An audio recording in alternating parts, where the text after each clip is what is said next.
दोस्तों, आखिरकार वो दिन आ गया। दुनिया की सबसे बड़ी जमहूरियत भारत में आज 18वें आम इंतखाबात के नताइज सामने आएंगे। महीनों की इंतखाबी मुहिम, शदीद गर्मी की लहर, जबरदस्त हिमायत, PR स्टंट, EVM पर इल्जामात, ट्रोल और सियासत के बाद आज हमें नताइज मिलेंगे। क्या ये वाकई अब की बार 400 पार या संविधान का चुनाव होने वाला है? ये सबसे वसी इंतखाबात में से एक था जो 7 मरहलों में मुनाकिद हुआ और कुल 544 हलकों में मुनाकिद हुआ, जबकि पहली बार होम वोटिंग हुई।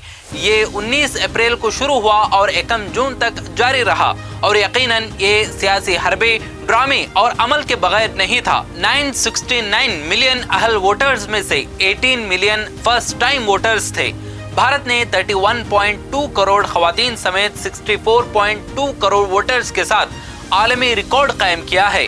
नताइज और पेशन गोइयों की तरफ आते हुए कई एग्जिट पोल्स ने भारतीय जनता पार्टी की क़यादत वाले NDA इत्तेहाद की जीत की पेशन गोई की है, जबकि अपोजिशन लीडरों ने एग्जिट पोल्स को मुस्तरद करते हुए उसे मोदी मीडिया पोल्स कहने से लेकर ये कहने तक कि उसे 2 माह पहले घर में तैयार किया गया था।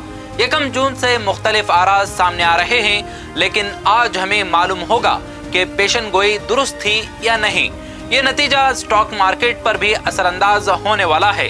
3 जून को एग्जिट पोल्स में बीजेपी की जीत की पेशन गोई के बाद मार्केट से पहले की तिजारत में सेंसेक्स 2000 पॉइंट से ज्यादा पर खुला और रिकॉर्ड सतह पर पहुंच गया। ये देखना दिलचस्प होगा कि आया अपोजिशन इंडिया ब्लॉक की पेशन गोई दुरुस्त साबित होती है। 2009 में आखिरी बार हिंदुस्तान में कांग्रेस की क़यादत वाली हुकूमत देखी गई थी। 1 दहाई से ज्यादा का अरसा गुजर चुका है और मोदी ने भी अब 1 दहाई मुकम्मल कर ली है।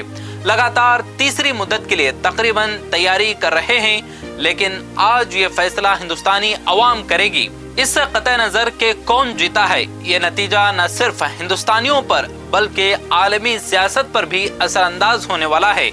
आज के नताइज के बारे में आपका क्या मानना है? आपके ख्याल में 2024 के लोकसभा इंतखाबात में कौन जीतेगा? हमें कमेंट करके बताएं।